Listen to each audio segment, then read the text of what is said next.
Welcome into That Wrestling Show. How's everybody doing? No Mercy this weekend.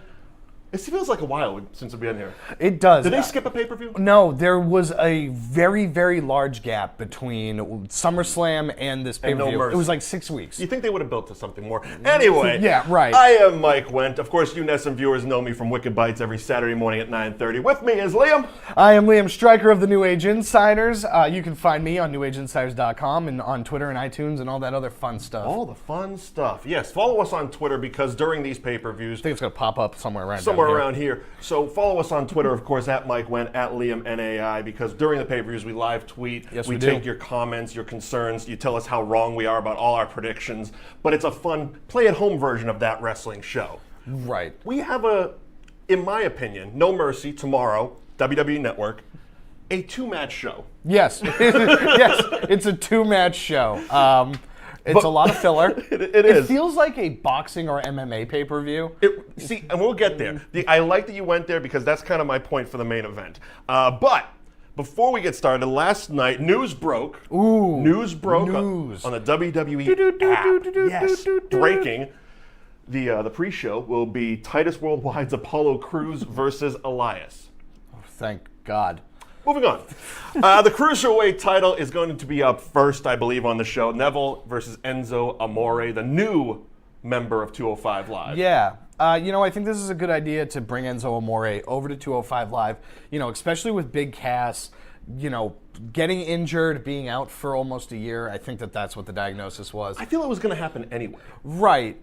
But getting him over to 205 Live, I think, is going to help drive people to 205 Live. I think that, we've joked about it on this show before, that 205 Live has lost the ratings war to the 1997 Halloween Havoc. Yes. Which was a quality WCW pay-per-view. It was. But if you're losing ratings battles to on-demand content. To on-demand content, you're not doing so great when it's new, when it's fresh. So I think bringing someone like Enzo Amore, who is so polarizing, hot and cold, will help that division. Sure. It'll help that division. It'll help bolster that division. I still think that 205 Live should either be before SmackDown or taped as a part of NXT. Yeah, I feel very much the same. It should be a tape show that just runs, much like NXT does. I think you just do it in Full Sail, the smaller arena, because that's part of it. Perception is reality. Mm-hmm. GFW could put on great shows, which, sad for them because they're hoping to get 500 people for Bound for Glory, which is their WrestleMania. Sure. And that's depressing.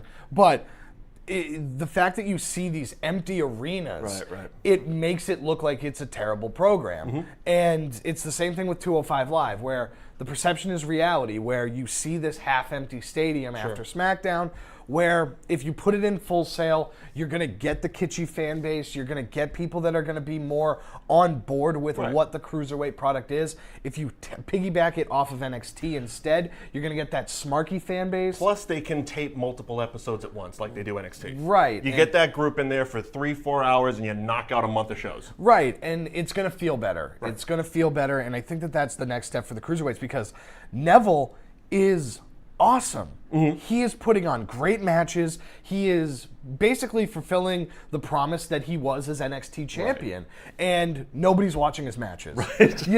You watch that program that he had with Austin Aries, and it was so good. Great. It was fantastic. It was so good. The matches that he had with TJP, and, hopefully now with Enzo Amore, it's going to see his versatility to be able to work with somebody that's a lot more flash and less substance. And I think that that's what the Cruiserweight division needs, but I think WWE needs to rethink what 205 Live is. I absolutely agree. I couldn't agree more, and Liam is available to be head of programming for WWE Network, by the way, since we just solved all their problems. I feel Enzo Amore Tweet at me. Yeah, exactly. Tweet him. That's a good way to get a job. Enzo Amore brings, like you said, a different style to the Cruiserweights because he's less in-ring, more on mic. Right. He's not the flash and the flips like Neville would be. Right. He's not the greatest of technicians like some of the guys down there. Yeah. But he brings that on mic character that, I don't know. Again, I don't really watch the show. Do they have characters? Right. They only have a couple, and it's really tough. As great as Neville is, he's not the greatest of talkers. Right, and they're built around the in-ring they're built around the in-ring wrestling, and while that's great and that's a ton of fun, you need to have the characters to drive them there. Right. Jack Gallagher was really the only character that 205 Live had, and they never really moved forward with it until they got Neville, and then they threw everything on Neville, and Gallagher just kind of got thrown to the wayside. So, it's just... You want something. Frustrating. You want something more for them because they are good workers. Right. You want to see these wrestlers actually have character and personality and something you can latch onto that's beyond just the flips. Because you look at what the cruiserweight division did in WCW. But the internet loves the flips. Right. But WCW, you had Eddie Guerrero and Chris Jericho and Billy Kidman and Rey Mysterio, if I didn't say him, and they were all characters you could invest in. And it's tough when it's tough when WWE hasn't really put that emphasis on it. So, bottom line, Neville or Enzo? Who's gonna walk away with the purple? I feel like Neville has to. I feel like this is just too new for Enzo to come on. I think he's the next champion. Sure, but not right now. Maybe a bigger show, maybe a Survivor Series or a Royal Rumble. Royal Rumble. Probably more Royal Rumble. Yeah, I feel like that's going to be kind of where we're at. Which I'm fine with because I like the long title reigns. And again, we'll get to that in the main event. But I enjoy Neville having this long title reign. I was kind of annoyed when he did the flip flop thing. Was it last pay-per-view? Yeah, it was like he lost it the week. He lost literally it on 7 days before. Right, he lost it the week before and then won it back. And I feel like he's done that 2 or 3 times. Right. And just because you have more doesn't mean it's necessarily better. I think we need to find out who holds the record for longest reigning cruiserweight because I feel like they're trying to not break that record by doing that. So tweet at us, please. Yeah. Next match up, Finn Balor versus Bray Wyatt. What's your first thoughts on this match? I really wish we weren't doing this again. Yes. That's, we had the first match on Raw prior to SummerSlam, and that seemed like a lot. And then we ended up getting the Demon at SummerSlam, which was a ton of fun, but then they should have separated. Sure. Having them wrestle again, I don't know what we're wrestling for. Right. It doesn't feel like, it felt decisive. Right. It felt like the Demon came out, the Demon returned from, a year prior, because that was the last time we had seen it. Sure. And it returned, and then it won. And now I feel like we needed to move on. Right. I feel like there's a little bit of a roadblock at the top right now with Brock Lesnar, and we'll get to that. But, but there's nothing wrong with having a strong mid-card. Right. And so I feel like, you look at like the Intercontinental title scene, and that feels like what we should be doing with Finn Balor right now. Right. And having him wrestle Bray Wyatt again just feels like, it'll be fine. It'll be a fun match. Sure. It'll be good. We'll probably, I don't know if we'll see a Demon again. We might not. Who knows? Right. But, I think I'm just, My gut has a problem with this match because I've liked what they've been doing on Raw. Right. I wanted this match to be Bray Wyatt versus Dustin Rhodes. Yeah. I felt that they've built a story and done character development with Goldust, Dustin Rhodes. Right. All just to build to Finn Balor run-ins. Yeah. And it's like, why bother with all the story and the character? And he's now stripped down and he's Dustin Rhodes. He's not Goldust. He's not wearing the paint. He's just to get a run-in. It's like, that's a lot of work to get to this. And I'd rather see the payoff to that. Right. And, speaking of Goldust, the protege thing that they dropped was really depressing. Yeah. There was a lot of promise. The whole R-Truth story just kind of evaporated. Yeah. It hit the cutting room floor, if you will. Ooh, very fun. Goldust. I like it.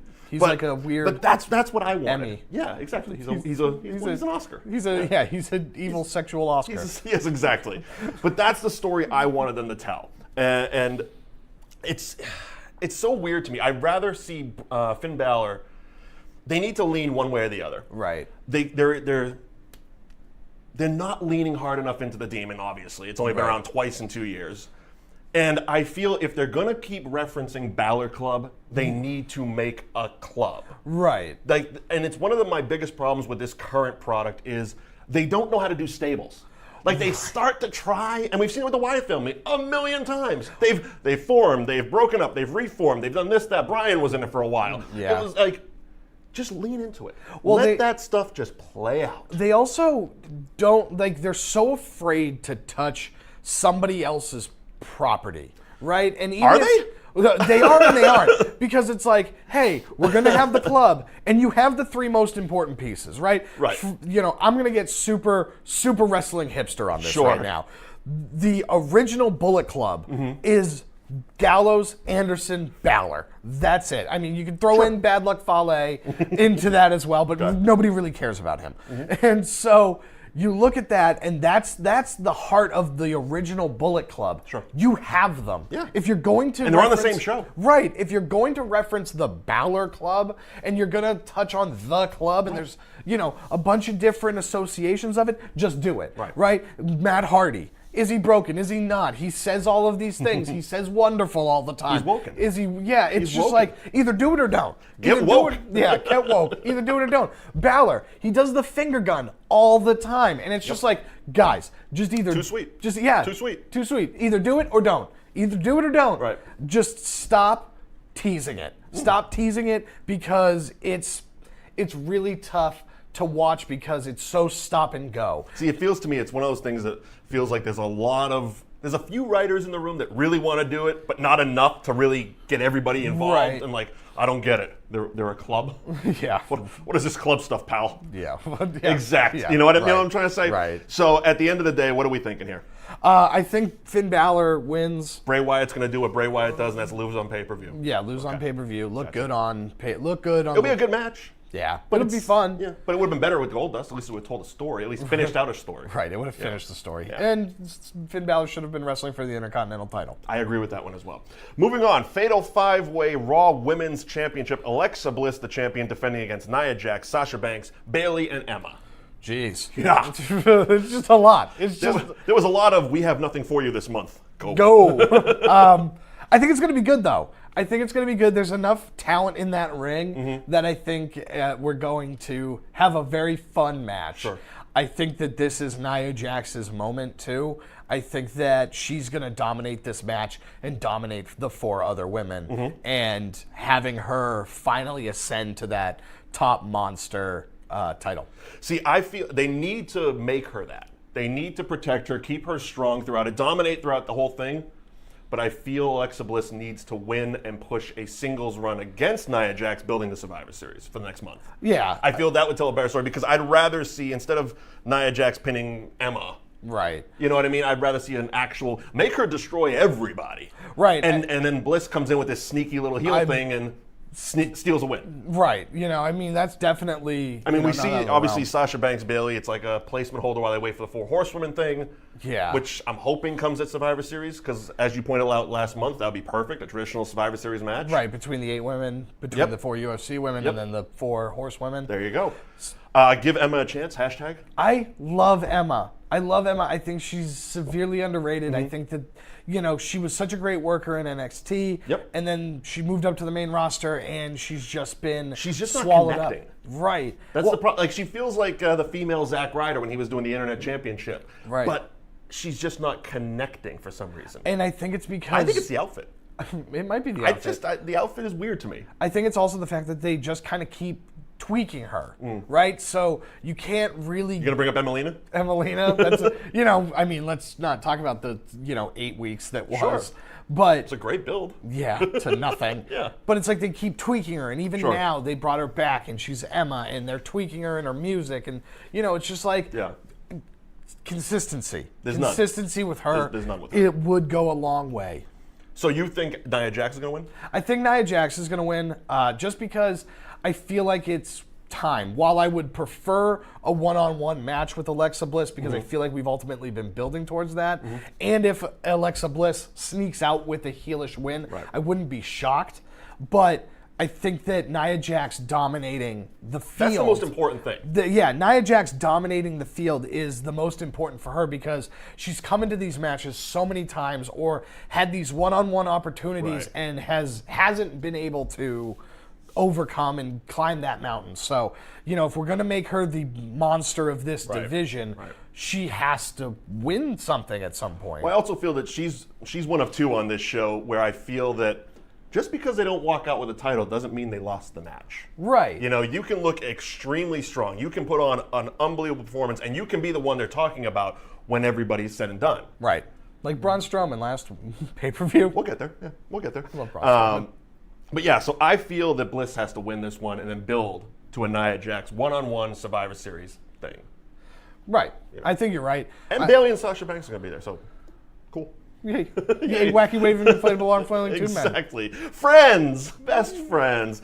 Next up, the Raw Tag Team title. Seth Rollins, Dean Ambrose champions against The Bar. Yeah, I like that they're officially called that now. Oh, yeah. Finally. Yeah. You know. It's better than Shame-Zaro? Yeah, Cesaro. Cesaro? Cesaro. I think that this match is going to be very good. Sure.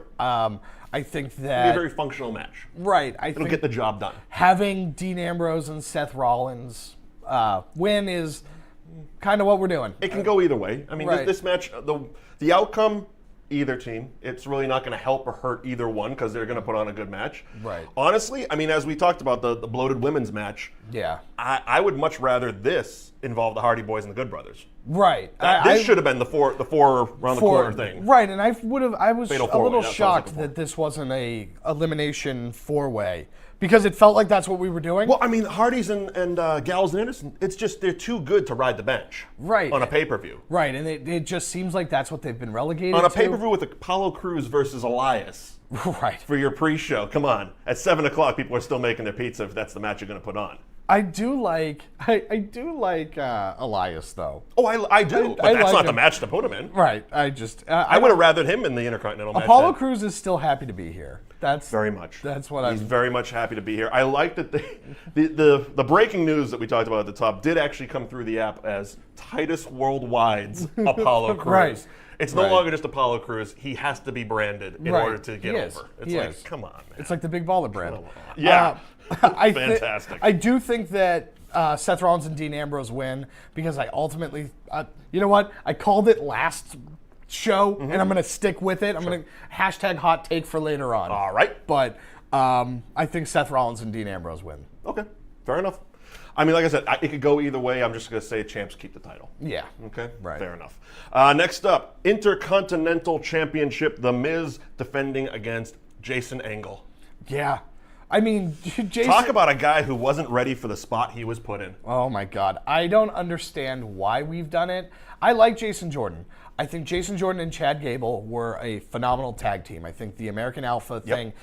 You know, this is what their issue is within the past, 4 years of taking these great tag teams and building great tag teams and getting people excited about tag team wrestling, Sure. only to break them up too soon. The fact that Harper and Rowan never won any tag team titles is mind-boggling, right? And you broke them up for no reason because you kept breaking up the Wyatt family. Well, that goes along with the stable right? conversation And we just so having them, having American Alpha break up, and not wrestle each other or just go their separate ways and just break them up with a weird storyline that involves an illegitimate child, is just weird. had. I give him an A for effort on trying to do a storyline at the very least. Right, and this is something that I kind of go back and forth on because on the one hand, I hate that WWE tried with a story, right? They tried with a complex story, but it There was wasn't. a very ambitious writer in that room going, I got this. something, boss. Yeah, right. And so, I applaud them, and I want to applaud them and have them keep trying. Yeah. Because if they stop trying, then we won't get any stories, and then that's going to be boring. Sure. But they get the backlash of, oh, this is stupid, this is dumb. Well, yeah, I mean, night one. that's going to come from everything. Yeah, but then it gets buried right away, and it goes away, and I feel like we haven't really explored this at all since, and now all of a sudden he's got a title match. I feel, okay, here's, again, I'm going to armchair book this one. They should have put Shelton Benjamin with Jason Jordan. Right. That should have been the progression. Kurt brings him in as his son. Oh, and here's my buddy who's going to be your new tag team partner. Because Right. then that would set up down the line a Gable Jordan thing. Right. Why did you go with him and not with me? And blah, blah, Yeah. blah. You know what I mean? That would have been. Right. And plus, I feel he would have worked better because Shelton can talk. Right. And Jason really can't. He's not good on the mic. Great worker. Not really great on the mic. Shelton is. He can do both. So I feel that would have been. Anyhow, we're not talking about that. We're talking about the match at hand. I believe shenanigans abound. The Miz Taraj is going to be all over the place. Yeah. And I feel it's somehow going to then bring Kurt Angle out. and he's going to have to insert his authority, and then there's going to be that he's overstepping his bounds, he's showing favoritism because it's his son. Right. I mean, if you're going to tell a story, tell me a story here. You know what I mean? It can't just be a match. Right. There's got to be a lot of schmaz. Sure. So, but I want The Miz to win. I feel he needs that title, and he's much better with it. He is much better with it. I feel like he's been like just kind of shoved to the background of Raw, but every time he's on, he's the one to watch. Right. I hate to try to say he's must see, but he really is. Right. And so bringing him back and putting an emphasis on that Intercontinental title is going to be so important for everything else that this show has going on, especially with the fact that Brock Lesnar is, while he's done better in recent weeks or recent months, being there, having him in and out and not there all the time, it just helps having a solid title. Look at what the U.S. title's done over on SmackDown. Looking forward on, AJ Styles holding that thing makes it must see. And The Miz was doing that on SmackDown prior to moving over, and it feels like they just I mean, he's never going to do an open challenge. We know that much. Yeah. Because that's just not the character. Right. He's not a fighting champion. No. That's why he's surrounding himself with, the Miztourage. The roadie and the lawyer. I know. It's I so love funny. those two. They're so I think they're funny. fantastic. I love Bo Dallas. I think that Bo Dallas is phenomenal. He looks like he walks into the local thrift store every day and just buys everything that's $1. Right. And then puts all of it on. Right. He doesn't edit his clothes at all. It's like, yeah, I'll take 5 of those plastic chains, just put them all on me. Right. If I wanted to get him and Heath Slater one together, black fingerless glove. Right. Him and Heath Slater should be a too They were cool. for a minute. Yeah, but a Too Cool-esque tag team. Because the Too Cool was so weird and so dumb and stupid, but fun. Sure. And they won 2 tag team titles. Yeah. So it's just like you can. Attitude Era was a weird time. It was a very weird It's a time. very weird time. There was a lot of drugs. So, yes. What's your final thought on the Intercontinental title? You know what? I feel like Jason Jordan is going to win this, mostly because I feel like that's the way WWE books things. Sure. And so I think Jason Jordan's going to come out on top. Okay. I'm hoping The Miz. I understand your feeling, and my gut's telling me kind of the same thing. I'm just hoping that they don't do that, because that would rush it even more. Right. That would push him even further, and I don't think he's ready for that spot yet. Yeah, and I think it's also a sink or swim situation where it's like, let's give him the Intercontinental title, let's see where this storyline's going, and it's either going to sink or it's going to swim, and we can either move on or we can keep it going. But this weird thing where for the past couple of weeks it's just like, we're not going to address this. So what you're saying is by the Royal Rumble, American Alpha will be back together. I hope so. Okay. I hope so. Next match, one of 2 of what I feel is going to be match of the night: John Cena versus Roman Reigns. Yeah. I have loved this build-up. I mean, the last few angles that John Cena has been in, I feel have been the best of his last 10 years or so. Yeah. He's just been talking better. He hasn't been doing the same old John Cena stuff. He's the work shoot promos that they've been doing are just blistering. Oh, he did it with The Miz building up to WrestleMania. Now he's doing it with Roman. It's like, these are fantastic. Yeah, this is clearly one of those times, because everybody, when they first got in the ring together and had that promo, and John Cena destroyed Roman Reigns and told him, it's a promo, kid. Right. You're going to have to learn how to do it. Right. Everybody lost their mind. Right. And it's good, because if you look at the guys that John Cena has done this type of work with, it was AJ Styles, it was Daniel Bryan, it was CM Punk. Those are the last 3, and then you mentioned The Miz.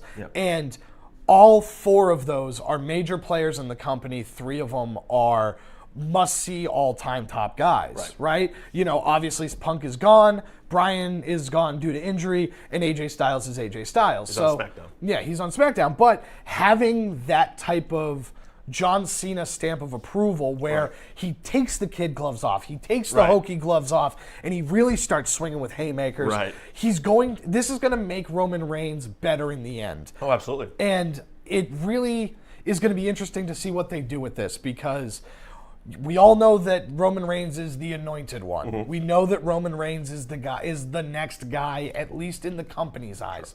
They've now said it on TV. So now the question is, what road did they take? You've already reunited 2/3 of the Shield. Right. The rumor is that eventually the 3rd one is going to drop. Sure. Does it drop in this match? Is this the one where, they come in and Dean Ambrose and Seth Rollins come in and help Roman Reigns win this thing. Because I don't think this is the match, though. It might be. I don't think this is the match. I don't know. I don't know. I don't think this is the match for that one. I feel, for me, it's one of those things, like you said, this is going to make Roman Reigns even better. But what I've always found about these two, and the contingent of you can't wrestle folk are going to disagree with me. But when they're put in the spotlight, when they're put on a pay-per-view match, these two deliver. Right. I mean, go watch Roman Reigns pay-per-view matches and tell me they're not good. Right. Tell me he can't work. I dare you. It's unfairly to Roman Reigns. John Cena went toe-to-toe with CM Punk in one of the best matches they had. Yeah, John Cena, the fact that John Cena can't wrestle is a dumb internet misnomer because it's just fun to say. It's fun to say, and you can't. Fun to boo. Right, it's fun to boo. But it's the same thing with Roman Reigns.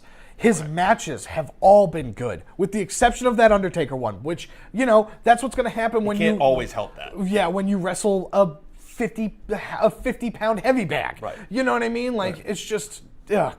It is what it is. Right.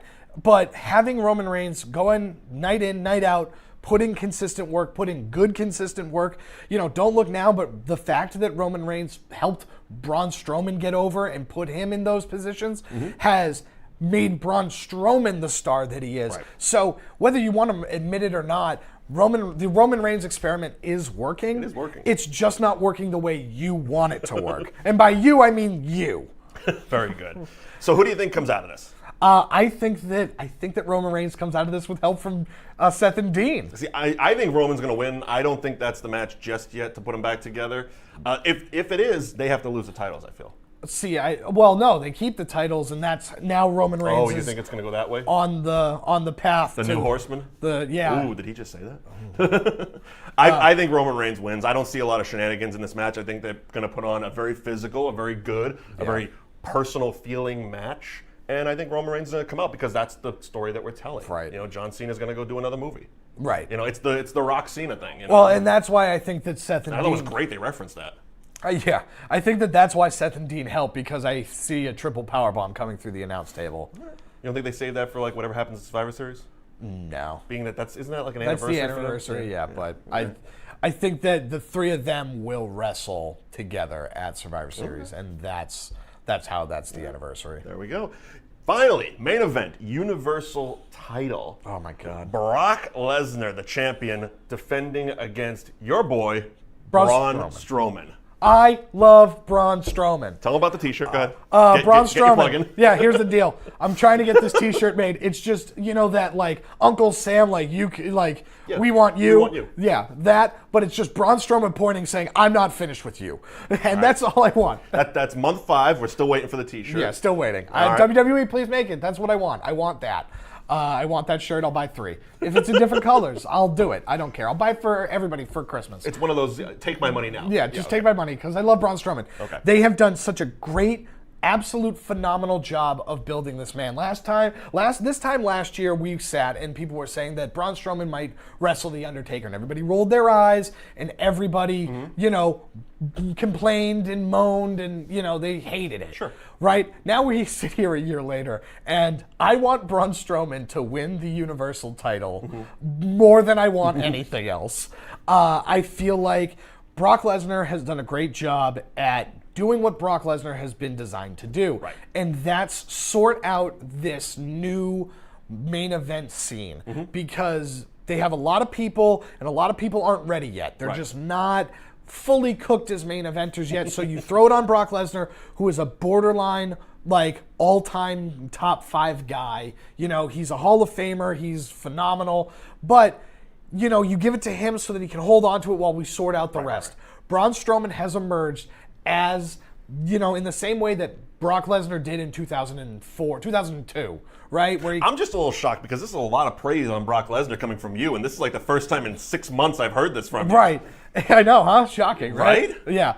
I was looking for the shovel. Usually you bury him on this show. I know, I know. But this is more of how I really feel about Brock Lesnar. Okay. But that being said, I think that Braun Strowman has a chance to ascend to another level. He is extremely popular. Yep. He is wrestling at a pace that is very Brock Lesnar-esque. And for him to beat Brock Lesnar and carry that title is something that I think that he's ready for, and something that I think he should, the company should seriously consider. We know that Roman Reigns is waiting in the wing to face Brock Lesnar at WrestleMania. True. And I hope that this is the one match and the one guy that can derail that plan, because you could still have Roman Reigns in the main event to face Brock Lesnar. There's a lot of unfinished business there. The last time those two interacted, Roman Reigns tried to murder Braun Strowman. That's what happened. Sure. And so there's a lot of unfinished business there. So if you insert, Braun Strowman instead of Brock Lesnar, then I'm on board. I feel like we have to move on from the past, and eventually you have to rip that Band-Aid off. And the next Brock Lesnar is now standing across the ring from Brock Lesnar. Having him throw the Big Show through a steel cage was awesome. Right. They're hitting all of the top moments for a monster. The only thing I think he hasn't done yet is cartoon comically wrapped a steel beam around somebody. That's the only thing he hasn't done. If he throws another luxury office chair at somebody like he's tossing a Nerf ball, I'm going to lose my mind. Right.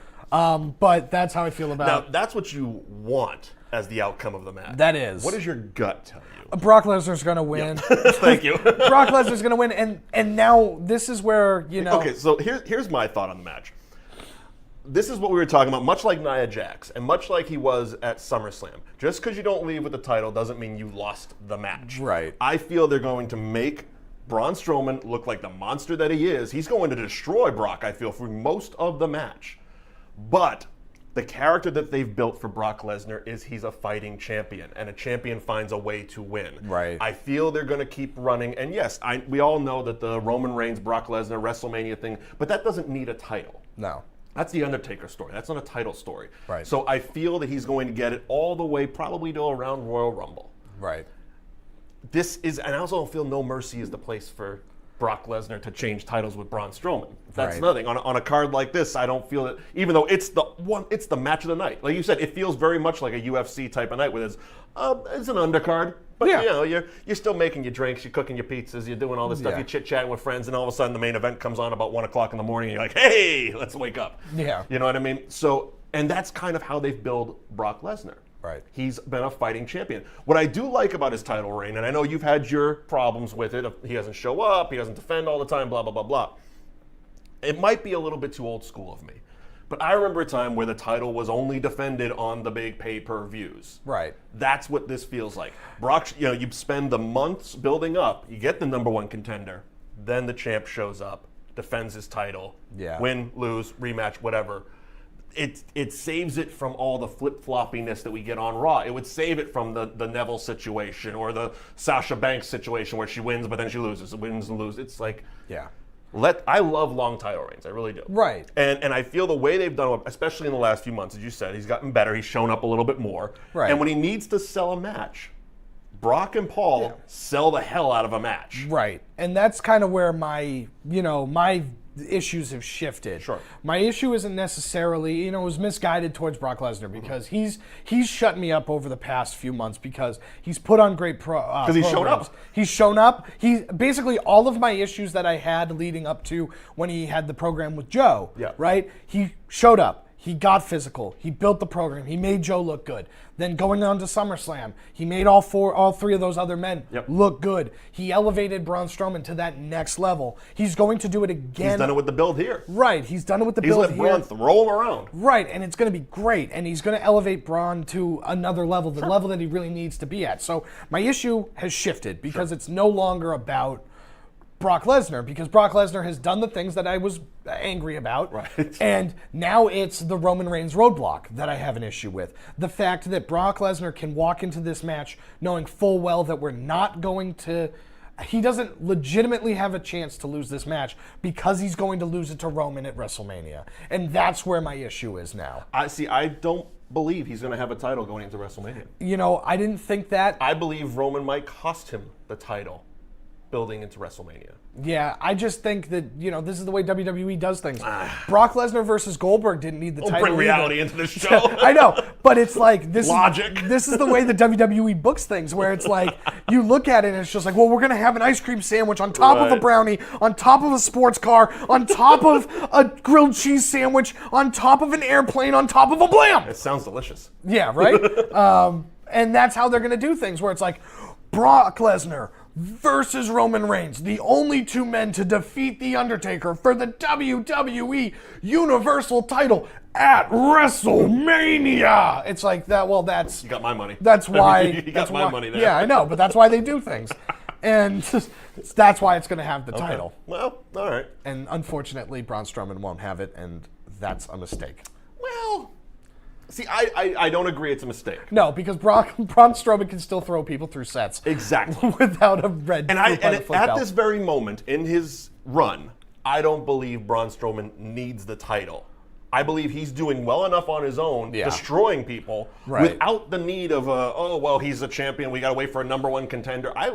Personally, I like Braun on the hunt more than I do him waiting for someone to come to him. Right. That right now, that's how I feel. Maybe in a few months, I'll feel differently, and I'm like, all right, put the title on. Right. Get him the title. I also think that this thing ends in like a weird no contest. It very well could. They could knock each other out. Yeah, they could knock. I mean, it's not a no DQ type of match. No, so they're gonna. They start throwing stairs around. Yeah, we might have an issue. It's gonna be a classic monster movie battle. I can't wait. I love it. It's gonna be great. That's gonna be, like I said, the two matches at the end are going to be the matches of the night. Right. For two completely different reasons. Right. One's telling a very personal story that's going to elevate someone that the audience doesn't really want, but they're going to see it's going to work. The other one's just going to be violent. Yeah, right. It's going to be violent for the sake of violence. Yeah. I also love that Braun Strowman sounds the way he sounds. Like he has his voice. Okay. Because one of the issues with Brock Lesnar is he has a very high pitched voice. Right. That voice shouldn't come out of that monster. Is basically what it is. Well, that's what everybody said about Tyson for all those years. Right. You know what Same I mean? deal. Same deal. Braun Strowman was just like, I'm gonna murder people. So you feel Braun Strowman has a lovely singing voice. I do too. I do. I want to see him in the revival of Rant. Overall, what's your takeaway for No Mercy? I think that we're going to see what WWE really wants to do with Roman Reigns, because the future of the company depends on whatever happens with the John Cena Roman Reigns match. If he is truly the next guy, how does this match look? Does he lose to John Cena in this first go around? Sure. Does he not lose to John Cena in this first go around? So how does he? Is there any character progression? Because a lot of the issues with Roman Reigns is that he got plucked out of the Shield and he hasn't changed. So the number one bullet point for No Mercy is going to be the character of Roman Reigns. Right. And where do we go from here? Because we can't keep going down the path we're going down, because it's so divisive and people love him, people hate him, but both sides can't find a middle ground with this guy. And it's like, we spend a lot of time on Twitter and the New Age Insiders, and the Roman supporters. Which is a big supporter of Romans on Twitter. Yeah, right. Go to Twitter, it's fun. Yeah, and you have half of the people who just attack you for liking him, and half the people that attack you for hating him. Yeah. So if you mention Roman Reigns, half of Twitter is going to explode on you. And it's that old saying, though, boo him, cheer him, he's putting asses in seats. Right. Period. Right. And it's like when I used to do the Mike and Billy show, it's an old podcast I did, we had Roman on 3 times. Those were our highest rated episodes. Right. Every time we had him on, the numbers went through the roof. So whether it was Roman Reigns supporters or detractors, they were listening. Right. And that's what's important. You're actually watching and you're reacting. If you went to get a beer, you went to the bathroom, or you just sat on your hands, then they would change him. Right. But right now, he's getting a reaction. I mean, that post-WrestleMania, he stood there, said 5 words. Right. And just let people yell at him. Right. Well, and you look at the John Cena stuff. Like you said, that's a polarizing character. Well, it's like you have people that were, for lack of a better term, tricked into cheering for John Cena, which something 5 to 8 years ago would have been. They've been trying for years to do this. Right. And so now, you know what I mean? And it's just like, you look at the John Cena Roman Reigns, and it's like, look, if you are going to be the man, you have to beat the man. Woo! Woo! So glad Rick's doing better. Yeah. All right, so let's get on. Now that we've covered No Mercy tomorrow on the WWE Network, let's get on to our wrestling rant this month. Mike and Liam's top 5 managers, obviously in honor of Bobby the Brain Heenan. Rest in peace, Brain. Liam, I'm going to defer to you. Okay. You look at a lot of the managers, and it's sad because it seems to be a lost art, right? It really is. It seems to be a lost art, with the exception of Paul Heyman, who just feels like half of Brock Lesnar at this point. Well, Paul will tell you he's an advocate. He's an advocate. I am an advocate, sir. He's an advocate. That is true. So, but looking at him, he's really the last real manager. You look at somebody like Titus O'Neil. It's tough to Titus think of one. O'Neil, he's a manager. He's the closest thing. And so it's like, that's a huge drop off from Paul Heyman, who's on every top 5 list, to Titus O'Neil, who I think if I didn't mention him as a manager, it took you a while to find his name. Right, you wouldn't think of him as a manager. Okay.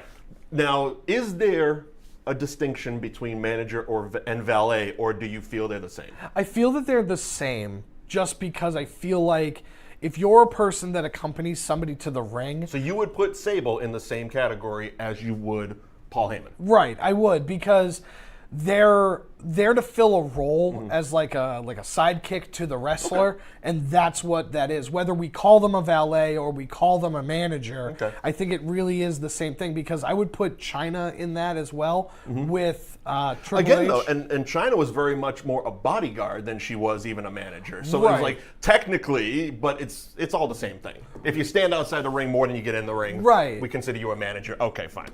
Go ahead. Give me your 5.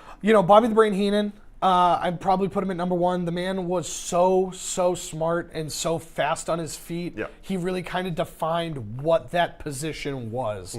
The Grand Wizard is another one. Now I didn't get a chance to watch either of those men live, because by the time I got to wrestling, they were both long gone. But they, going back and watching tapes, they're very fun. They're, very entertaining to watch.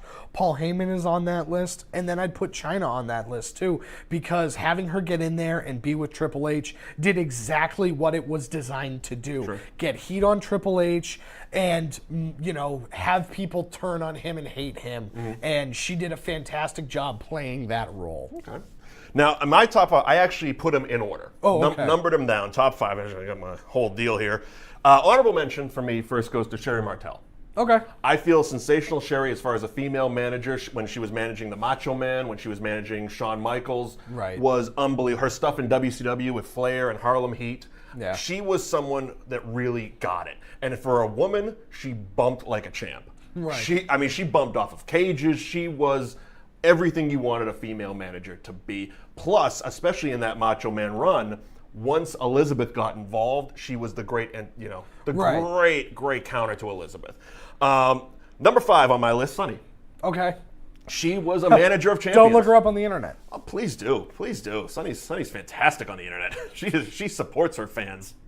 But her wrestling career, Sunny was a manager of champions. Yes. Every time there was a tag team champion during her run, she was probably involved some way or another. I mean, the Body Donnas, you had the Smoking Guns, the Godwins, LOD 2000 in 1998. That's right. Yeah, right. So I feel Sunny is an appropriate number 5 to start off this list. Number 4, Jim Cornette. Okay. Now, Jim Cornette has either managed everybody, or if he wasn't managing them, he's been in a feud with everybody. Right. But one of the most natural, for an insider term, heat seekers in the business. He could get a crowd to hate him like that.